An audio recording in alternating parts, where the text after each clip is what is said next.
സുഹൃത്തുക്കളെ, ആ വിരലൊന്നു നോക്കൂ.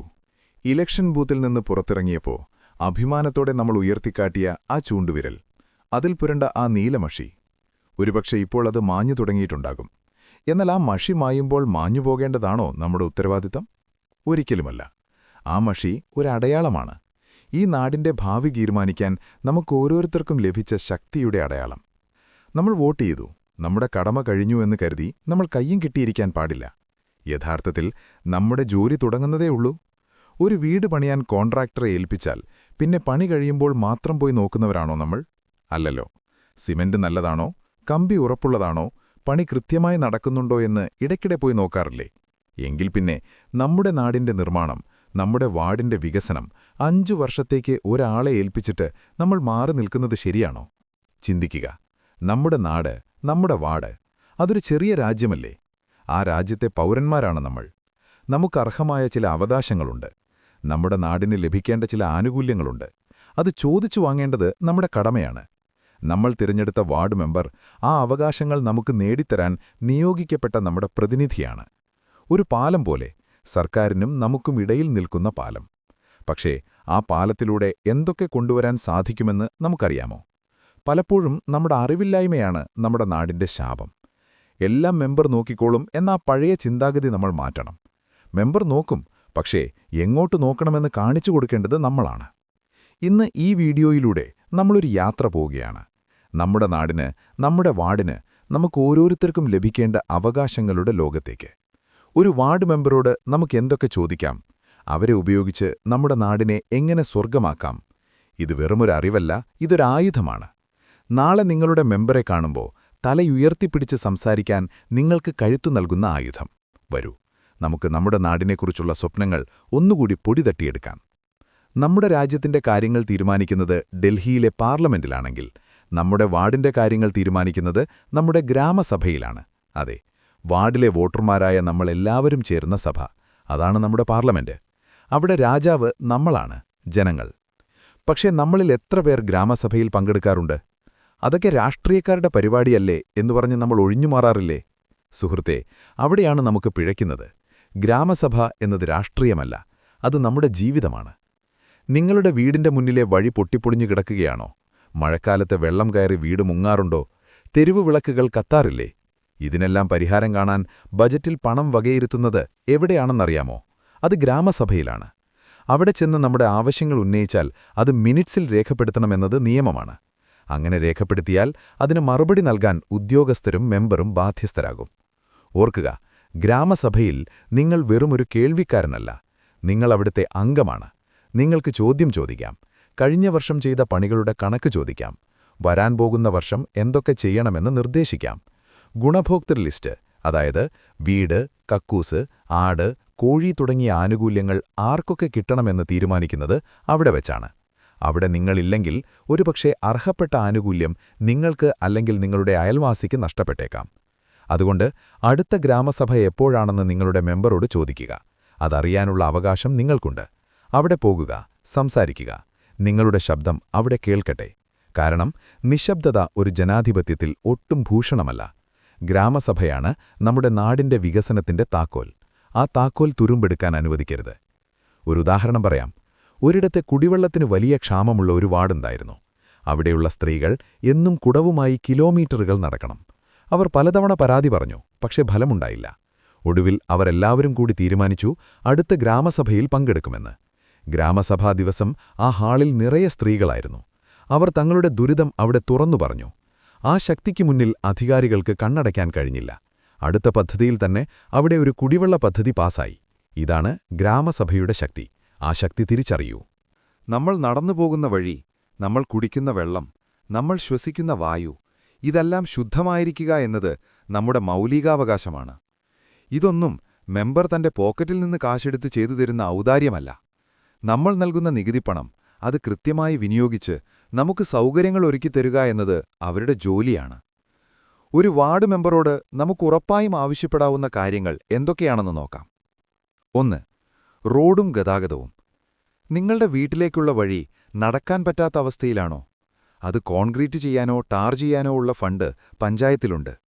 ഫണ്ടില്ല എന്ന സ്ഥിരം മറുപടി കേട്ട് തിരിച്ചുപോരരുത്. ആസ്തി വികസന ഫണ്ട്, തനത് ഫണ്ട്, MP, MLA ഫണ്ട്, അങ്ങനെ പല വഴികളിലൂടെ പണം കണ്ടെത്താൻ ഒരു മെമ്പർക്ക് സാധിക്കും. അതിനു വേണ്ടത് ഇച്ഛാശക്തിയാണ്. ആ ഇച്ഛാശക്തി അവരിൽ ഉണ്ടാക്കിയെടുക്കേണ്ടത് നമ്മുടെ നിരന്തരമായ ഇടപെടലുകളാണ്. 2. തെരുവ് വിളക്കുകൾ. സന്ധ്യ കഴിഞ്ഞാൽ നിങ്ങളുടെ പ്രദേശം ഇരുട്ടിലാണോ? അത് സുരക്ഷാ പ്രശ്നമാണ്.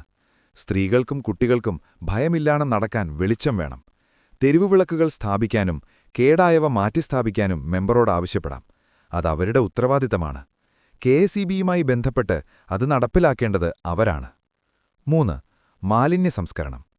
ഇന്ന് നമ്മുടെ നാട് നേരിടുന്ന ഏറ്റവും വലിയ വെല്ലുവിളി പ്ലാസ്റ്റിക്കും മാലിന്യങ്ങളും വലിച്ചെറിഞ്ഞ് നാട് നാറുന്നുണ്ടോ? അവിടെയാണ് മെമ്പറുടെ നേതൃപാടവം വേണ്ടത്. ഹരിതകർമ്മസേനയുടെ പ്രവർത്തനം കാര്യക്ഷമമാണോ എന്ന് ഉറപ്പുവരുത്തുക. ജൈവമാലിന്യം സംസ്കരിക്കാൻ കമ്പോസ്റ്റ് ബിന്നുകളോ ബയോഗ്യാസ് പ്ലാന്റുകളോ സബ്സിഡി നിരക്കിൽ ലഭ്യമാക്കുക. പൊതുസ്ഥലങ്ങളിൽ മാലിന്യം നിക്ഷേപിക്കുന്നത് തടയാൻ ക്യാമറകൾ സ്ഥാപിക്കുക. ഇതൊക്കെ നമുക്ക് ആവശ്യപ്പെടാം. വൃത്തിയുള്ള ഒരിടത്ത് ജീവിക്കുക എന്നത് നമ്മുടെ ആരോഗ്യത്തിന്റെ കൂടി പ്രശ്നമാണ്. 4. കുടിവെള്ളം. വേനൽക്കാലത്ത് വെള്ളം കിട്ടാതെ നെട്ടോടെ മൂടുന്ന അവസ്ഥയുണ്ടോ? ജലജീവൻ മിഷൻ പോലുള്ള പദ്ധതികൾ വഴി എല്ലാ വീടുകളിലും പൈപ്പ് വെള്ളം എത്തിക്കാൻ ഇന്ന് അവസരമുണ്ട്. നമ്മുടെ വാർഡിൽ അതെത്രത്തോളം നടപ്പിലായി എന്ന് മെമ്പറോട് ചോദിക്കൂ. പൊതുകിണറുകൾ വൃത്തിയാക്കാനും കുളങ്ങൾ സംരക്ഷിക്കാനും ഫണ്ടുണ്ട്. വെള്ളം ജീവനാണ്, അതിൽ വിട്ടുവീഴ്ചയരുത്. ഓർക്കുക, ഒരു നല്ല മെമ്പർ ഇതൊക്കെ ചോദിക്കാതെ തന്നെ ചെയ്യേണ്ടതാണ്. എന്നാൽ പലപ്പോഴും തിരക്കുകൾക്കിടയിലോ അല്ലെങ്കിൽ ശ്രദ്ധിക്കപ്പെടാതെ പോകുന്നതുകൊണ്ടോ ഇതൊക്കെ നടക്കാതെ പോകാം. അവിടെയാണ് നമ്മൾ ഓർമ്മപ്പെടുത്തേണ്ടത്. പരാതിയായിട്ടല്ല, മറിച്ച് നമ്മുടെ നാടിന്റെ ആവശ്യമായിട്ട് അത് അവതരിപ്പിക്കുക. മെമ്പറെ, നമുക്കാ റോഡൊന്ന് നന്നാക്കിയാലോ? അതിനെന്താണ് വഴി എന്ന് ചോദിച്ചു നോക്കൂ. സഹകരണത്തിന്റെ ഭാഷ എപ്പോഴും ഫലം കാണും. സുഹൃത്തുക്കളെ, നാടിന്റെ വികസനം പോലെ തന്നെ പ്രധാനമാണ് ഓരോ വ്യക്തിയുടെയും ഓരോ കുടുംബത്തിന്റെയും ക്ഷേമം. ഒരു ചങ്ങലയുടെ ബലം അതിന്റെ ഏറ്റവും ദുർബലമായ കണ്ണിയിലാണ് എന്ന് കേട്ടിട്ടില്ലേ? അതുപോലെ നമ്മുടെ വാർഡിലെ ഏറ്റവും സാധാരണക്കാരനായ മനുഷ്യന്റെ ജീവിത നിലവാരം ഉയരുമ്പോഴാണ് ആ വാർഡ് യഥാർത്ഥത്തിൽ വികസിക്കുന്നത്.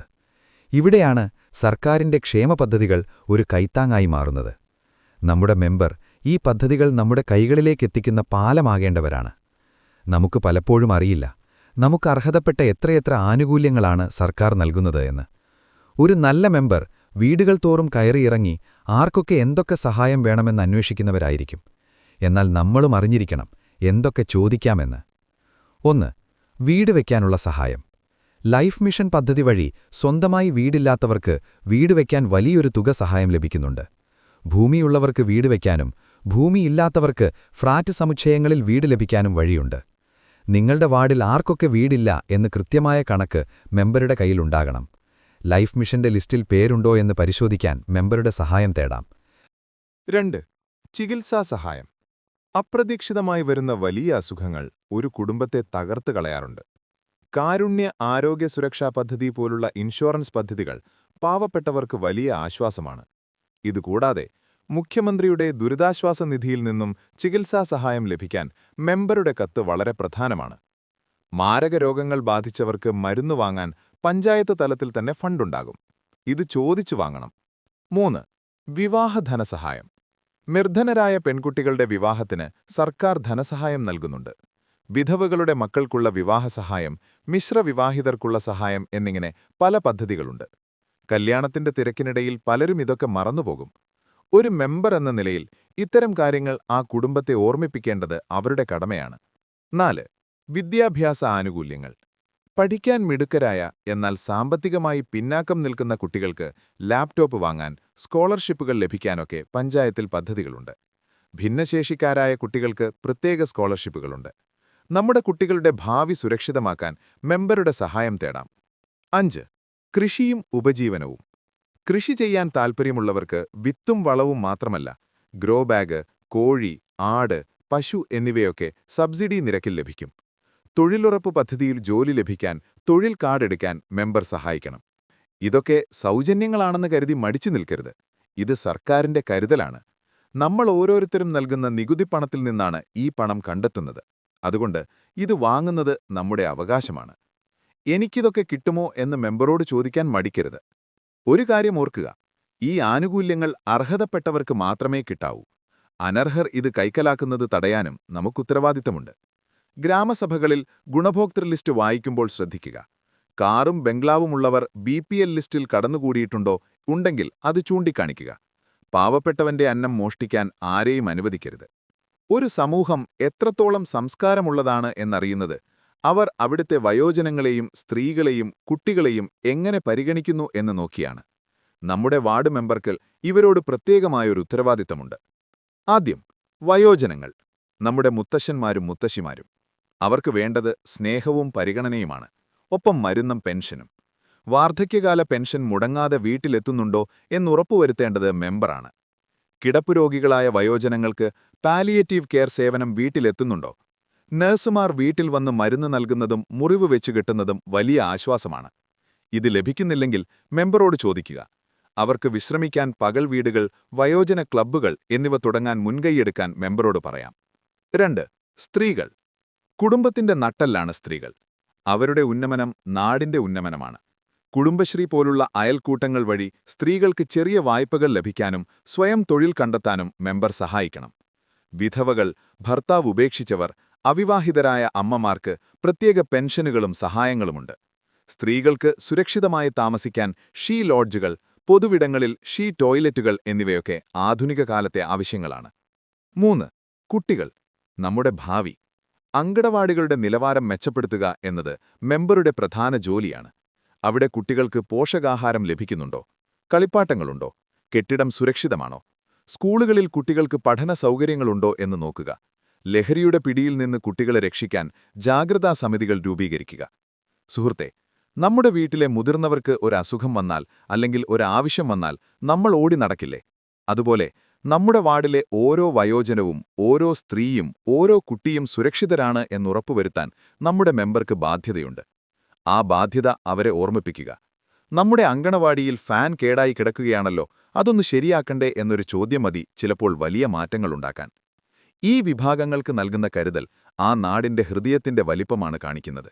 നമുക്ക് വലിയ ഹൃദയമുള്ള ഒരു നാടാകാം. അടുത്ത ഭാഗത്ത് നമ്മുടെ മെമ്പറുമായി എങ്ങനെ നല്ലൊരു ബന്ധം സ്ഥാപിക്കാം, എങ്ങനെ കാര്യങ്ങൾ നേടിയെടുക്കാം എന്നതിന്റെ പ്രായോഗിക വശങ്ങൾ നോക്കാം. സുഹൃത്തുക്കളെ, ഇത്രയും നേരം നമ്മൾ സംസാരിച്ചത് എന്ത് ചോദിക്കാം എന്നതിനെക്കുറിച്ചാണ്. ഇനി ഏറ്റവും പ്രധാനപ്പെട്ട കാര്യം എങ്ങനെ ചോദിക്കാം എന്നതാണ്. പലപ്പോഴും നല്ല കാര്യങ്ങൾ പോലും നടക്കാതെ പോകുന്നത് നമ്മളത് അവതരിപ്പിക്കുന്ന രീതിയിലെ പിഴവുകൊണ്ടാണ്. നമ്മുടെ മെമ്പർ നമ്മുടെ ശത്രുവല്ല, അവർ നമ്മളിൽ ഒരാളാണ്, നമ്മൾ തിരഞ്ഞെടുത്ത പ്രതിനിധി. അവരോട് സംസാരിക്കുമ്പോൾ അതൊരു യുദ്ധം പോലെ ആകരുത്, മറിച്ച് ഒരു കൂട്ടായ ചർച്ച പോലെ ആകണം. മെമ്പറും നാട്ടുകാരും ഒന്നിച്ചു നിന്നാലേ നാട് നന്നാവൂ. 1. ബന്ധം നിലനിർത്തുക. ആവശ്യം വരുമ്പോൾ മാത്രം മെമ്പറെ വിളിക്കുന്ന ശീലം മാറ്റുക. ഇടയ്ക്കിടെ അവരോട് സംസാരിക്കുക, വാർഡിലെ കാര്യങ്ങൾ അന്വേഷിക്കുക, നല്ല കാര്യങ്ങൾ ചെയ്യുമ്പോൾ അവരെ അഭിനന്ദിക്കാൻ മറക്കരുത്. മെമ്പറെ, ആ വഴി നന്നാക്കിയത് നന്നായി കേട്ടോ എന്നൊരു നല്ല വാക്ക് അവർക്ക് അടുത്ത കാര്യം ചെയ്യാൻ വലിയ ഊർജം നൽകും. വിമർശനം മാത്രമല്ല, അഭിനന്ദനവും ആവശ്യമാണ്. 2. കൂട്ടായി ആവശ്യപ്പെടുക. വ്യക്തിപരമായ ആവശ്യങ്ങൾക്കല്ലാതെ പൊതുവായ ആവശ്യങ്ങൾക്കായി മെമ്പറെ കാണുമ്പോൾ ഒറ്റയ്ക്ക് പോകാതിരിക്കുക. അയൽവാസികളെയും റെസിഡൻസ് അസോസിയേഷൻ ഭാരവാഹികളെയും കൂട്ടിപ്പോകുക. ഞങ്ങളുടെ എല്ലാവരുടെയും ആവശ്യമാണ് എന്ന് പറയുമ്പോൾ അതിന് കൂടുതൽ ശക്തിയുണ്ട്. ഒരു ഇൻഷുറൻസ് ക്ലെയിം പോലെ കൃത്യമായ രേഖകളും കണക്കുകളും വെച്ച് സംസാരിച്ചാൽ അവർക്കത് നിരസിക്കാൻ കഴിയില്ല. 3. നിവേദനം നൽകുക. വാക്കാൽ പറയുന്നതിനേക്കാൾ ഫലം ചെയ്യുക എഴുതി നൽകുന്നതാണ്. നിങ്ങളുടെ ആവശ്യം വ്യക്തമായി എഴുതി നാട്ടുകാരുടെ ഒപ്പം വെച്ചൊരു നിവേദനം നൽകുക. അതിൻ്റെ ഒരു കോപ്പി കയ്യിൽ സൂക്ഷിക്കുക. ഞാൻ അന്ന് തന്ന നിവേദനത്തിൽ എന്ത് തീരുമാനമായി എന്ന് ചോദിക്കാൻ ഇത് ഉപകരിക്കും. ഇത് ഔദ്യോഗികമായൊരു രേഖയാണ്. 4. Social auditing. ഇത് കുറച്ച് ഗൗരവമുള്ള കാര്യമാണ്. നടക്കുന്ന പണികൾ കൃത്യമായി വിലയിരുത്തുക. റോഡ് പണി നടക്കുമ്പോൾ അവിടെ പോയി നോക്കുക. എന്തെങ്കിലും അപാകത കണ്ടാൽ അപ്പോൾ തന്നെ മെമ്പറുടെ ശ്രദ്ധയിൽപ്പെടുത്തുക. പണി കഴിഞ്ഞിട്ട് പരാതി പറഞ്ഞിട്ട് കാര്യമില്ല. ഇത് നമ്മുടെ പണമാണ്, അത് പാഴാക്കാൻ അനുവദിക്കരുത്. എന്നാൽ ഇത് വഴക്കിട്ടുകൊണ്ടല്ല, കാര്യകാരണസഹിതം ചോദിച്ചുകൊണ്ടാവണം. 5. സാങ്കേതികവിദ്യ ഉപയോഗിക്കുക. ഇന്നെല്ലാ പഞ്ചായത്തുകൾക്കും വെബ്സൈറ്റുകളും ആപ്പുകളുമുണ്ട്. പരാതികൾ ഓൺലൈനായി നൽകാനുള്ള സൗകര്യമുണ്ട്. വാർഡ് മെമ്പർമാരുടെ വാട്സാപ്പ് ഗ്രൂപ്പുകളുണ്ട്. ഇതിലൊക്കെ സജീവമാകുക. വിവരങ്ങൾ അറിയാനും അറിയിക്കാനും ഇത് സഹായിക്കും. ഒരു കാര്യം മനസ്സിലാക്കുക, ഒരു മെമ്പർക്ക് ചെയ്യാൻ കഴിയുന്നതിന് പരിധികളുണ്ട്. ഫണ്ടിന്റെ കുറവ്, ഉദ്യോഗസ്ഥരുടെ മെല്ലെപ്പോക്ക്, നിയമപരമായ തടസ്സങ്ങൾ, ഇതൊക്കെ അവരും നേരിടുന്നുണ്ടാകും. അവരുടെ പരിമിതികൾ കൂടി നമ്മൾ മനസ്സിലാക്കണം. അന്യായമായ കാര്യങ്ങൾ ആവശ്യപ്പെടാതിരിക്കുക, എന്നാൽ ന്യായമായ കാര്യങ്ങൾക്കായി വിട്ടുവീഴ്ചയില്ലാതെ നിൽക്കുക. നമ്മൾ ഒരുമിച്ച് നിൽക്കുമ്പോൾ മെമ്പർക്ക് നമ്മളെ അവഗണിക്കാൻ കഴിയില്ല. നമ്മുടെ ഐക്യമാണ് അവരുടെ ശക്തിയും നമ്മുടെ ആയുധവും. വികസനം എന്ന് കേൾക്കുമ്പോൾ നമ്മുടെ മനസ്സിൽ ആദ്യം ഓടിയെത്തുന്നത് വലിയ കെട്ടിടങ്ങളും റോഡുകളുമാണ്. എന്നാൽ യഥാർത്ഥ വികസനം കോൺക്രീറ്റിനപ്പുറമാണ്. ഒരു നാടിന്റെ സംസ്കാരം, കല, കായികം, കൃഷി ഇതൊക്കെ വളരുമ്പോഴേ വികസനം പൂർണ്ണമാവൂ. നമ്മുടെ വാർഡ് മെമ്പർക്ക് ഇതിലും വലിയ പങ്ക് വഹിക്കാനുണ്ട്. 1. വായനശാലകളും ക്ലബ്ബുകളും. അറിവാണ് ശക്തി. നമ്മുടെ വാർഡിലെ വായനശാലകൾ സജീവമാണോ? ഇല്ലെങ്കിൽ അത് പുനരുജ്ജീവിപ്പിക്കാൻ മെമ്പറുടെ സഹായം തേടുക. പുതിയ പുസ്തകങ്ങൾ വാങ്ങാൻ, കമ്പ്യൂട്ടർ സൗകര്യം ഏർപ്പെടുത്താൻ ഫണ്ട് ലഭിക്കും. വൈകുന്നേരങ്ങളിൽ യുവാക്കൾക്ക് ഒത്തുകൂടാനും ക്രിയാത്മകമായി സമയം ചിലവഴിക്കാനും ക്ലബ്ബുകൾ വേണം. ലഹരിയിൽ നിന്ന് യുവതലമുറയെ അകറ്റി നിർത്താൻ ഇത് സഹായിക്കും. 2. കലയും കായികവും.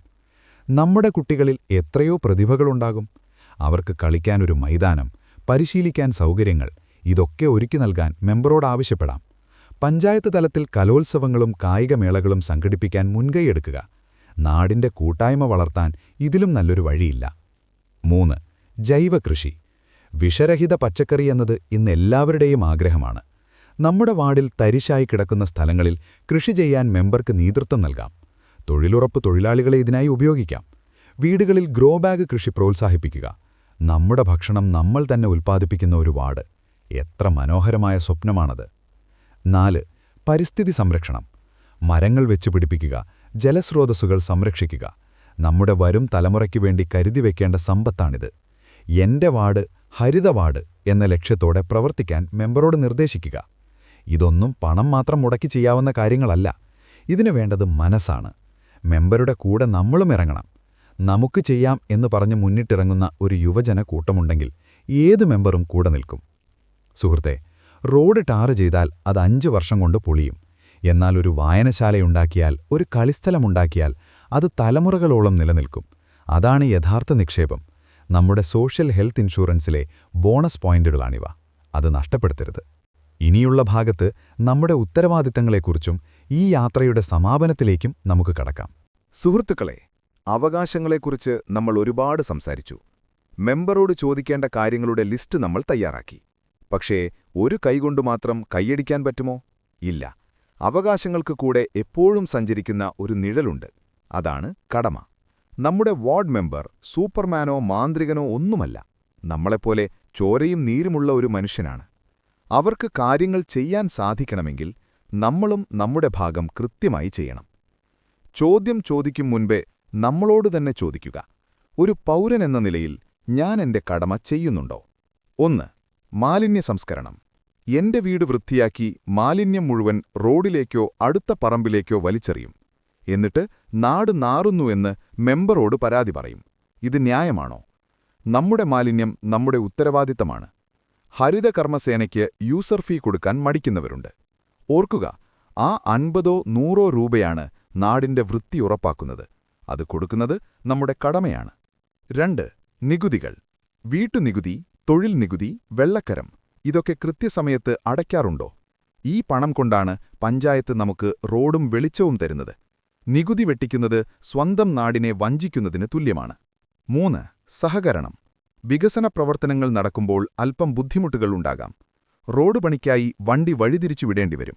പൈപ്പിടാൻ മതിൽ പൊളിക്കേണ്ടിവരും. ആ സമയത്ത് എന്റെ മതിലിൽ തുടരുത് എന്ന് പറഞ്ഞ് വാശി പിടിച്ചാൽ വികസനം നടക്കുമോ? നാടിന്റെ നന്മയ്ക്കായി ചെറിയ വിട്ടുവീഴ്ചകൾ ചെയ്യാൻ നമ്മൾ തയ്യാറാകണം. 4. ജാഗ്രത. പൊതുമുതൽ നശിപ്പിക്കുന്നത് കണ്ടാൽ പ്രതികരിക്കാറുണ്ടോ? തെരുവു വിളക്ക് എറിഞ്ഞുടയ്ക്കുന്ന കുട്ടികളെ തിരുത്താറുണ്ടോ? പൊതു ടാപ്പ് തുറന്നുവിട്ട് വെള്ളം പാഴാക്കുന്നത് കണ്ടാൽ അതടയ്ക്കാറുണ്ടോ? അതൊക്കെ മെമ്പർ നോക്കിക്കോളും എന്ന് കരുതി മാറി നടക്കരുത്. ഈ റോഡും ഈ ലൈറ്റും ഈ വെള്ളവും എല്ലാം നമ്മുടേതാണ്. അത് സംരക്ഷിക്കേണ്ടത് നമ്മുടെ വീട്ടിലെ കാര്യം പോലെ തന്നെ പ്രധാനമാണ്. സുഹൃത്തെ, നല്ലൊരു നേതാവിനെ കിട്ടാൻ എളുപ്പമാണ്. എന്നാൽ നല്ലൊരു ജനതയെ കിട്ടാനാണ് പ്രയാസം. നമ്മൾ മാറുമ്പോൾ നമ്മുടെ നേതാക്കളും മാറും. നമ്മൾ ജാഗ്രതയുള്ളവരാകുമ്പോൾ അവരും ജാഗ്രതയുള്ളവരാകും. മാറ്റം നമ്മളിൽ നിന്നാണ് തുടങ്ങേണ്ടത്. വീഡിയോയുടെ തുടക്കത്തിൽ നമ്മളൊരു ഇൻഷുറൻസ് പോളിസിയെക്കുറിച്ച് സംസാരിച്ചു. നമ്മുടെ വോട്ടാകുന്ന പ്രീമിയം അടച്ച് നമ്മൾ നേടിയെടുത്ത സോഷ്യൽ ഹെൽത്ത് ഇൻഷുറൻസ്. ഇപ്പോൾ നിങ്ങൾക്ക് മനസ്സിലായില്ലേ ആ പോളിസി എത്രത്തോളം ശക്തമാണെന്ന്? പക്ഷേ ആ പോളിസിയുടെ കാലാവധി 5 വർഷമാണ്. ആ 5 വർഷം നോക്കി നിന്നാൽ തീരില്ല. ഓരോ ദിവസവും വിലപ്പെട്ടതാണ്. ഇന്നലെ കഴിഞ്ഞു, നാളെ വരാനിരിക്കുന്നു. എന്നാൽ ഇന്ന് നമ്മുടെ കൈകളിലാണ്. നിങ്ങളുടെ വാർഡ് മെമ്പറുടെ ഫോൺ നമ്പർ നിങ്ങളുടെ ഫോണിലുണ്ടോ? ഇല്ലെങ്കിൽ ഇന്ന് തന്നെ അത് സംഘടിപ്പിക്കുക. അടുത്ത ഗ്രാമസഭ എപ്പോഴാണെന്ന് അന്വേഷിക്കുക. നിങ്ങളുടെ അയൽപ്പക്കത്തുള്ള പ്രശ്നങ്ങൾ ഒന്ന് കണ്ണു തുറന്നു നോക്കുക. അർഹതപ്പെട്ട ആനുകൂല്യങ്ങളെക്കുറിച്ച് അറിവ് നേടുക. ഭയപ്പെടേണ്ട, മടിക്കേണ്ട. നിങ്ങൾ ഒറ്റയ്ക്കല്ല. നിയമം നിങ്ങളുടെ കൂടെയുണ്ട്. ജനാധിപത്യം നിങ്ങളുടെ കൂടെയുണ്ട്. ഈ നാട് നിങ്ങളുടേതാണ്. നമ്മൾ വിചാരിച്ചാൽ, അതെ, നമ്മൾ ഓരോരുത്തരും വിചാരിച്ചാൽ ഈ വാർഡിനെ, ഈ നാടിനെ നമുക്ക് സ്വർഗമാക്കാം. അതിനു വേണ്ടത് വോട്ട് ചെയ്ത ആ വിരലിന്റെ ശക്തി മാത്രമല്ല, ചോദ്യം ചോദിക്കുന്ന നാവിന്റെ ധൈര്യവും പ്രവർത്തിക്കുന്ന കൈകളുടെ കരുത്തും നന്മയുള്ള മനസ്സിന്റെ സ്നേഹവുമാണ്. നമുക്ക് കൈകോർക്കാം. നമ്മുടെ നാടിനുവേണ്ടി, നമ്മുടെ മക്കൾക്കുവേണ്ടി, വരും തലമുറയ്ക്കുവേണ്ടി. ഉണരൂ, പ്രവർത്തിക്കൂ. മാറ്റം നിങ്ങളിൽ തുടങ്ങട്ടെ. ഈ വീഡിയോ നിങ്ങൾക്ക് ഉപകാരപ്രദമായി എന്ന് കരുതുന്നു.